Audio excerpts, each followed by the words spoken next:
Hey everybody, this is Soleil. So as mentioned in the title, this video is going to talk about the situation in Chicago with the young guy Jelani Day. So if y'all want to talk about it, come on, let's go.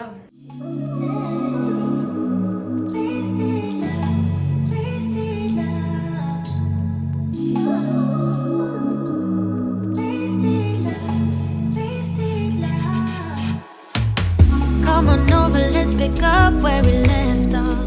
You and I had lots of love just to top it off.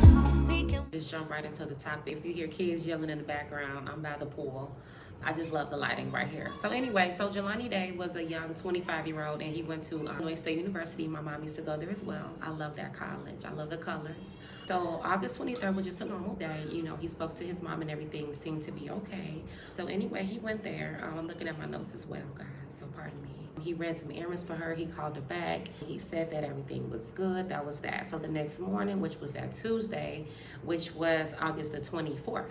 So August 24th, about 6:50 a.m., he gets up and he clocks into his school database and everything like that. So he goes in and he takes notes for school. By 7:50, he's seen at Starbucks on the school surveillance camera. So he's supposed to have a meeting with one of the professors regarding a project that he has to do. So they didn't really figure out an exact time. They were just supposed to meet early that morning before class. He had a class with her or him at 1 o'clock that afternoon, if I'm not mistaken. So he never shows up for the class. So she gets concerned. She's like, okay, that's not like Jelani, you know, all right, I'm concerned. So the next day goes by and Jelani still hasn't came to class. He hasn't responded back to any of her text messages, so on and so forth. So at that point, she decides to contact the campus police department or the campus police and make, note of everything that's going on. And she lets them know. She's like, hey, this isn't like him. Can you guys just go ahead and do a welfare check? So they go to their files and they pull up the file on Jelani. And they have address in Bloomington, but it wasn't the updated address, or they had some type of address. I think it was in Bloomingdale. So they have the address and everything. So they go to the house and the brother answers the door. So the brother answers the door and let them know, like, hey, we're just doing a welfare check. You know, Jelani didn't show up to class for these past 2 days. It was 2 days he didn't show up to class. So, we're just doing a welfare check. Have you heard from him? So his brother's like, no, I hadn't heard from him either. Let me call my mom. So he contacts his mom. So his mom's like, hey, I just talked to him because she had talked to Jelani that Monday. Could you tell us more about him? The last conversation you had, I read in an article where you were talking and said, and you can tell me if this is wrong, you call him your bill collector because he calls you so much. And it was very unusual that he went out of touch. What was the last conversation you had? Our very last conversation, he called me. I was at work. He didn't want anything. He was just letting me know that he took care of some stuff that I asked him. Jelani, and he had done some things for his mom. So he was talking back and forth. They were going back and forth so much that day that she thought that she had spoken with him that Tuesday, but she hadn't. So here's Wednesday. So she goes through her phone and she realized that she hadn't spoken to him until Wednesday. Okay, so then she calls Jelani. She's like, hey, call me ASAP, what's going on with you? She also mentioned that sometimes Jelani has his phone on Do Not Disturb because, he's going to school to be a doctor. And a lot of times when he's in classes or when he's with his clinical patients, he can't have his phone on. So she got on him about it. She didn't like it, but she kind of understood what that was about. No call, nothing. Jelani is radio silent. So his mother goes out and put out a police report.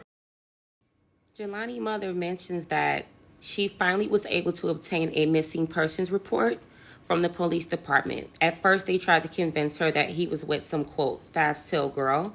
And Jelani's mom was like, no, I know my son. That's not like him. He's very responsible. He calls me all the time. Now, all of a sudden, he's radio silent. So they were able to go ahead and fill out a missing persons report. And they said that he was missing since August 25th, 2021. So once Jelani Day's oldest brother got off the phone with his mom, Jelani's big brother said that he was going to head over to Jelani's apartment. Once he headed over to Jelani's apartment, he was able to determine that Jelani hadn't been there for a couple of days. At least that's what it definitely seemed like. So his brother was alarmed. He lets his mom know, like, hey, it looks like Jelani hasn't been here for a couple of days. they're finally able to contact AT&T. They ping the cell phone towers, and that's when they realized where Jelani last was, which was at a dispensary out somewhere in Bloomington, Illinois, not too far from his college. That was the last time he was seen. And in that picture, you can see that he has on a blue baseball cap, a black t-shirt, looks like some khaki shorts, and it looks as though he has on those same gym shoes that he had on in the surveillance camera on campus when he robbed the Starbucks. So on August 25th, they found his white Chrysler.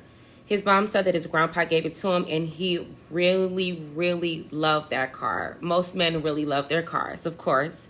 So this car was found over an hour away in Peru, Illinois. They said that the car was found in a wooded area that only locals would know about. So that was 24 hours after they found their surveillance footage about him being at the dispensary. I would just like to point out that I noticed he had a key in his hand, and it looks like a lanyard. His mother said that when they found his wallet the day after they found his car in that wooded area, that they found the lanyard, and she said she doesn't know if it belongs to him, but she knows for sure definitely that that wallet belongs to him. And they said that his keys and his cell phone were never recovered. So in this still photo, I'm almost certain that that is definitely some type of badge in his hand. And I wonder why he looked right up at that surveillance camera. Him being a highly intelligent guy, from what we've all learned, maybe he looked up at that surveillance camera for a specific reason. One would ask, why would he change his clothes just to look up at that surveillance camera? You know, some would say, oh, maybe he didn't want to be seen in that outfit, you know, that he had on at school. Fair enough, right? But why didn't he make it back to class at 1 p.m.? Why didn't he text anyone back? And why did he just go radio silent after he left that dispensary? And where's the footage of him leaving the dispensary? And which way did he go? Is there any gas stations with, you know, surveillance cameras? Is there any pod cams? How did he just vanish? Okay, so as strange as all the facts are, we have them now. Jelani's been missing. He hasn't showed up to class. His professor is extremely worried. His mom can't get a hold of him. His oldest brother has went to his apartment. He can't find him. Now, for some strange reason, no one has mentioned this, and I wonder why. I'm going to plug in this news clip, and tell me what you guys think about this. Peru police are hoping that new surveillance video will lead them to a person of interest in the death of ISU grad student Jelani Day. This is the man they want to identify walking up to a doorway near where Day's body was found. Jelani Day was last seen August 25th, and his body was found 10 days later on September 4th in the Illinois River in LaSalle County. And Peru police on Friday posted this video to Facebook. I mean, who wouldn't want to try and identify him? I mean, if you know who he is, and if you know who he is, I mean, help, just come forward. You just got to come forward. If you have any information, please just let somebody know. Police in Peru say the video was taken August 25th about 6 p.m. at a home near where Day's body was found in LaSalle County. Okay, wait. So you have a person of interest. He's on the news. The community is saying, hey, let's question this guy. Let's look at this guy. But there has literally been no mention of him since. And honestly, I had to dig this up to find it, which means a lot of people don't even know about this person of interest. Where is he? Seriously, what the fuck are you doing? And so, as if things weren't scary enough, this is where things get even more scarier. So, in the article, it states that the wallet was found in a different area. The lanyard, which it had a school ID on it, was not found with the wallet. It was found in a different area. The area with some clothes that were found last week, Benzer said. Police in Peru are working to identify a man captured on security cameras knocking on the front door of a home that is close to the location where Day's body was found. The video was captured a day after Day was last seen, and police are urging the public to help identify the man. The article also states that the home is in an area that is predominantly white, and the owner of the property said that he did not know the male captured on the home security video, but after seeing images of Day on the news, sent the video to the police thinking it could be Day. Bolding Day said that the black male seen in the footage is not her son, but wondered whether the man in the video could be connected to her son's death, and said she wished the video had been shared with the public sooner. And I absolutely agree with her. I mean, come on, why is this not important to everyone? It also states Day's cause of death has not been determined, and authorities have not yet named any suspects in Day's death. Bolden Day said it was frustrating to see cases like 22-year-old Gabby Petito, a travel blogger whose body was found in Wyoming, get media attention, while her son's death did not get widespread coverage until his body was identified weeks later. I see that Gabby is missing, and I see her getting the help I wasn't getting, the attention. Since his body was identified, Day's death has garnered the attention of celebrities like Viola Davis and Lizzo, who have helped share his story and urge the public to help in getting answers surrounding his death. Okay, guys. So now his mother is going to talk about the wallet being found.